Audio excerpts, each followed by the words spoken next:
Fala galera, aqui quem fala é o professor Felipe Carmelo e nós estamos iniciando mais um vídeo no canal.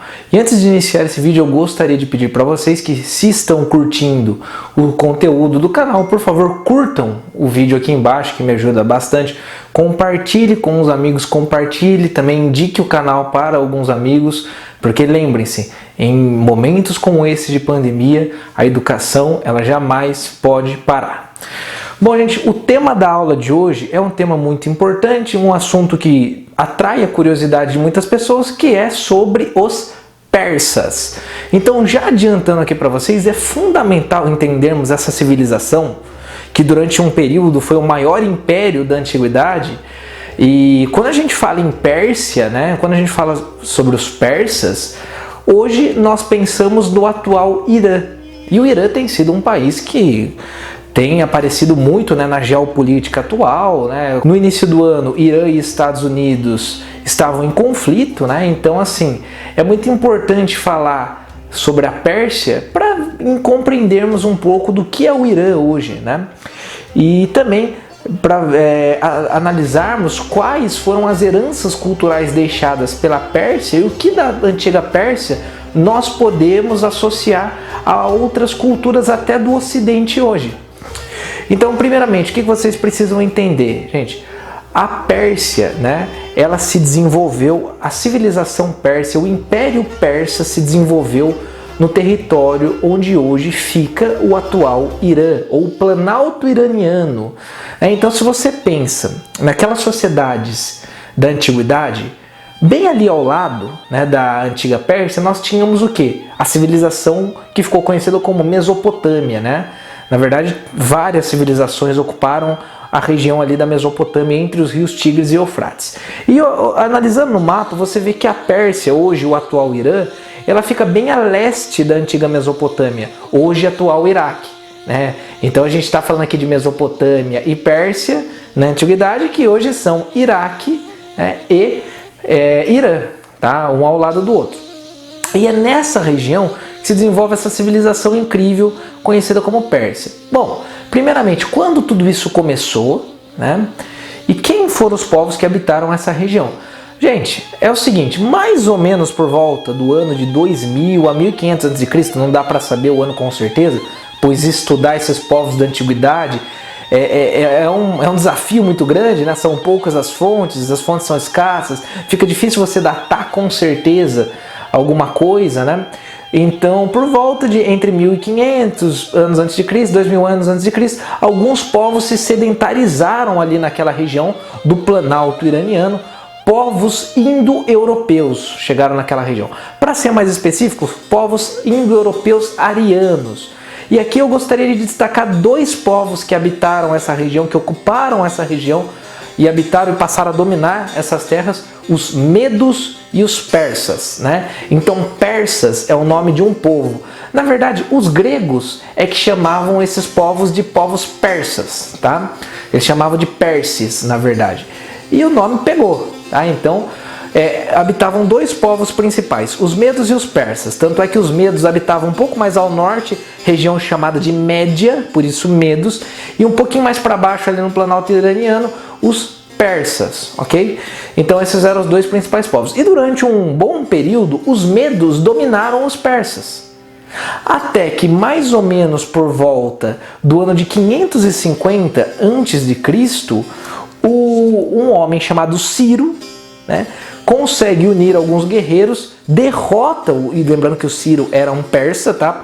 Ele consegue unir alguns guerreiros persas, derrota os medos, conquista a Média e se torna o primeiro imperador persa. Então, a partir do ano de 550 a.C., inicia-se o chamado Império Persa sob o comando de Ciro I, que ficou conhecido como Ciro o Grande. Tá? E aquela região ali da Pérsia, gente, era uma região muito complicada, né? Ali no Oriente Médio, uma região quente, desértica, montanhosa, seca e ruim para a agricultura, então, de uma maneira geral. Então, uma característica que vocês vão perceber desde o início é o seguinte: os persas não vão poder se contentar com aquele território. Por isso, desde o início do Império Persa, já com o Ciro I, eles adotam uma política militar expansionista, ou seja, eles vão conquistar outras regiões, vão conquistar outros povos. Por isso império. Império é diferente de reino. Por que Ciro criou o império? Porque ele conquistou outros povos, outras culturas. Aí temos a formação de um império, tudo bem? Então, continuando aqui, a partir de Ciro I, a Pérsia se torna um império e o Ciro, gente, em apenas 25 anos que ele governou, ele conquistou uma vastidão de territórios que vocês nem imaginam. O Império Persa vai se tornar em poucos anos um império grandioso. Só para vocês terem noção, o Ciro I ele conquistou os reinos da Lídia, a Ásia Menor, que é onde fica principalmente a Turquia hoje. Ele conquistou a Mesopotâmia. Vamos lembrar, quando vocês estão lá vendo a Bíblia, né, estudando a história dos hebreus, quando que os hebreus conseguem se libertar do domínio dos babilônicos? Quando o Ciro I da Pérsia conquista a Mesopotâmia. Então, o Ciro conquista a Mesopotâmia, ele conquista a Palestina, é o momento que os hebreus conseguem retornar então para a Terra Prometida, para a Palestina, a Fenícia, uma região importantíssima para o comércio ali no Oriente Médio também. Então todos os reinos mais importantes ali da antiguidade oriental, né, do Oriente Próximo, foram conquistados pela Pérsia, começando com Ciro. Mas depois do Ciro, seus sucessores continuaram essa política. Por exemplo, né, o Cambises, filho do Ciro, né, seu sucessor, conquistou o Egito. Gente, importantíssimo o reino do Egito, a produção de trigo, por exemplo, né, que o Egito tinha, importantíssimo. Aqui eu gostaria de ressaltar uma coisa. Uma característica muito importante dos persas, que já se iniciou com o Ciro I, foi a seguinte: o Ciro I, quando ele conquistava um povo, ele não obrigava esse povo a deixar a sua cultura, deixar a sua religião, né? O Ciro I foi uma característica marcante dos persas e essa característica foi inaugurada pelo Ciro. Nenhum outro império da época fazia isso. Geralmente quando o império, né, quando algum povo dominava outro, ele esmagava esse outro povo, ele acabava com a cultura desse outro povo, né? Ou ele obrigava esse outro povo a assimilar a cultura do conquistador. O Ciro não fazia isso. O Ciro, quando ele conquistava um povo, ele permitia que esse povo continuasse com as suas características, com a sua religião, com a sua cultura, com as suas leis, com o seu estilo de sociedade. Aí você está se perguntando, então o que ele fazia? A única coisa que o Ciro exigia, quando ele conquistava um povo, era o seguinte: ele exigia os impostos, né? Então agora que o Ciro, por exemplo, o Ciro foi lá e conquistou a Palestina, então os hebreus agora vão ter que pagar tributos para o Império Persa, para o Ciro. Mas eles podem continuar com a sua religião monoteísta, eles podem continuar com a sua cultura à vontade. A Mesopotâmia é a mesma coisa, né? Podem continuar com toda a sua estrutura social, com a sua religião, só que agora vão ter que pagar impostos para o imperador persa. Era a única coisa que ele exigia. E homens para o exército. Assim o exército persa ficaria grandioso. Então isso é muito interessante. E foi uma forma que o Ciro encontrou de evitar rebeldias, revoltas. Então, por exemplo, os hebreus jamais abandonariam a sua religião monoteísta, né? O judaísmo, eles jamais vão abandonar. E os persas não vão obrigar mesmo os hebreus a abandonarem. Tá? Então, para evitar confusão, o Ciro adotou isso. E mais do que isso, o Ciro vai pegar as elites locais das regiões conquistadas e vai incorporar essas elites à elite persa.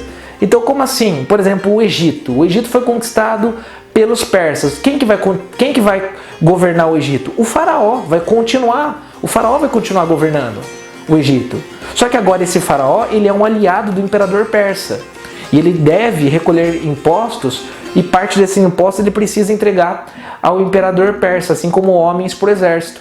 Então essa é uma característica muito interessante, né, adotada pelo Ciro e pelos seus sucessores, que continuaram com isso. Bom, uma outra característica muito interessante dos persas é que você deve estar se perguntando como que um imperador conseguia administrar um império que foi o maior império desse período, né, gente? Então eu falei, Egito, Mesopotâmia, a atual região da Síria, da Turquia, todas essas regiões estavam sob o domínio dos persas. Então para você conseguir administrar um território tão grande assim, ele precisou ser fragmentado. Então, embora houvesse um imperador, todo o Império Persa foi dividido em algumas províncias, vamos assim colocar. Essas províncias, elas vão ter um nome, as satrápias, tá? Então, todo o império foi dividido em satrápias. onde cada uma dessas satrápias era governada por um sátrapa, que era alguém de confiança do imperador, que tinha sido nomeado para governar aquela região. Só que não bastava isso, né? Vai que um desses sátrapas, um desses governantes, decidissem trair o imperador. Então, além do sátrapa, outros inspetores ficavam em cada satrápia. Eram chamados olhos e ouvidos do rei. Eram espiões do imperador, né, que ficavam ali analisando o que o sátrapa está fazendo. Se percebesse que algum sátrapa estava traindo o imperador, ele avisava. E aí vem outro questionamento. Como que ele chegava até o imperador? Nossa, não é muito longe? Imagina, lá no Egito, né, como que você vai avisar o imperador, né, lá no Planalto Iraniano, de um problema que está acontecendo lá no Egito, distante? E aí que vem, né? Os persas, eles ficaram famosos pela sua grande rede de estradas, né? Eles construíam estradas excelentes, estradas de dar inveja a todos os outros povos, gente. Então eles criaram um sistema de estrada gigantesco que percorria todo o império. E além disso, eles criaram um sistema de correio. E como que funcionava esse sistema de correio? Simples. A cada 25 quilômetros eles colocavam uma pessoa para correr. Aí então o imperador enviou uma mensagem para um sátrapa, aí ia um mensageiro correndo, corria 25 km, chegava até outro ponto, onde estava outro mensageiro esperando. Aí era tipo telefone sem fio, né? Todo mundo tinha que ter uma audição boa. Aí esse outro corredor chegava e avisava, olha, o imperador mandou dizer isso. Aí saía, esse descansava, o outro saía, percorria mais 25 km. E assim a cada 25 km. Então, para a época, eles criaram um sistema de correio considerado muito genial e rápido, né? Além disso, por conta das ótimas estradas, o exército persa percorria distâncias longas muito rapidamente para a época. Então, os persas foram muito avançados nesses sistemas, tá? Muito importante vocês lembrarem disso. E foram vários os imperadores importantes persas. Aqui a gente pode destacar também o imperador Dário I. O imperador Dário I, gente, ele conseguiu padronizar a moeda em todo o império. O comércio era muito importante para os persas, afinal a agricultura era muito fraca para os persas. Então eles dependiam do quê? Do artesanato, que eles eram muito bons. Inclusive, eles produziam muitos tecidos, vidros, né, entre outros objetos. Vai lembrar o tapete persa, né, de onde vem. Eles eram muito bons mesmo na fabricação de tecidos e vidros coloridos, que eram caríssimos, né, para a época. E além do artesanato, né, o comércio. Então, gente, era muito importante para eles uma padronização monetária. O Dário I veio e criou uma moeda para todo o império, que ficou conhecida como o dárico, essa moeda, o que facilitou no comércio. Isso é muito importante também, tudo bem? Outra coisa que eu gostaria de destacar para vocês é o seguinte, em relação à religião dos persas. Eles eram politeístas, acreditavam em diversos deuses, mas eu gostaria de destacar que teve um homem, um profeta, né, chamado Zoroastro, ou também conhecido como Zaratustra, que modificou a religião no Império Persa, né? Gente, Zoroastro ou Zaratustra, ele defendia o que nós vamos conhecer como maniqueísmo ou dualismo, que o universo ele era regido por duas forças opostas. Uma força do bem, representada pelo deus Ahura Mazda, tá? E uma força do mal, representada pelo deus Ahriman, que estavam em constante conflito. Então tudo era visto como uma luta entre o bem e o mal, através do profeta Zoroastro ou Zaratustra, né? Isso é muito importante, gente. E os judeus, né, e depois os cristãos vão pegar várias características dessa religião, do zoroastrismo, né? Você pode, além dessa luta entre o bem e o mal, o que mais que eles deixaram como legado? Os persas, através da sua religião, o zoroastrismo, eles acreditavam numa espécie de apocalipse no final dos tempos, né, que chegaria o momento que o universo deixaria de existir. O apocalipse chegaria, né, e aqueles que mereceriam iriam para um paraíso, enquanto que aqueles que não mereceriam iriam para uma espécie de inferno. Eles acreditavam no retorno de um Messias, né, do Deus do bem, para salvar aqueles que mereceriam. Então aí nós podemos pegar várias características que foram passadas para os hebreus e depois para os cristãos. Olha que interessante, né? O que mais que a gente pode falar sobre os persas, né? Era uma sociedade extremamente então militarizada e que ficaram também famosos pelas construções suntuosas, palácios gigantescos, luxuosos, com jardins gigantescos na frente, né? Eles se especializaram muito na construção de belíssimos jardins. Inclusive, como se tratava de uma região muito quente e seca, eles criavam várias fontes, né, para levar água e manter esses jardins verdes, né? Então, assim, uma arquitetura belíssima.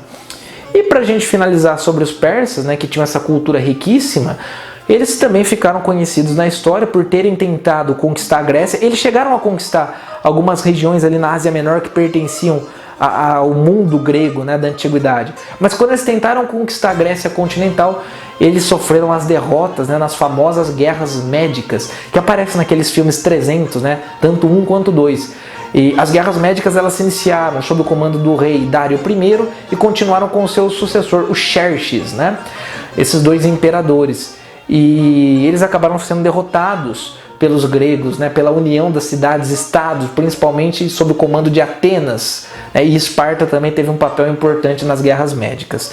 Gente, e o Império Persa deixou de existir no ano de 331 a.C.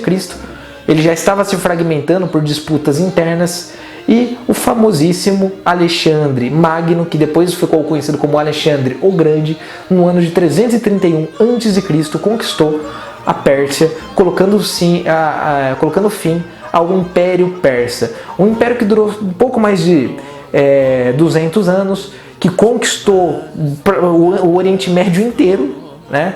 E deixou um legado muito grande, não só para os povos do Oriente Médio, mas também para os povos do Ocidente, como eu falei, o caso da religião, e através do comércio também, né, as trocas culturais entre Ocidente e Oriente foram muito intensas. Tudo bem?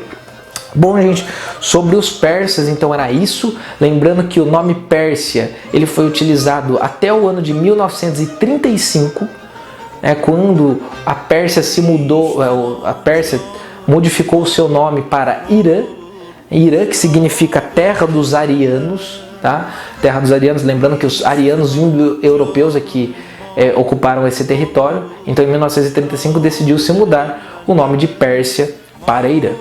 Tudo bem? Eu espero que vocês tenham gostado desse vídeo, gente. Um forte abraço e até a próxima.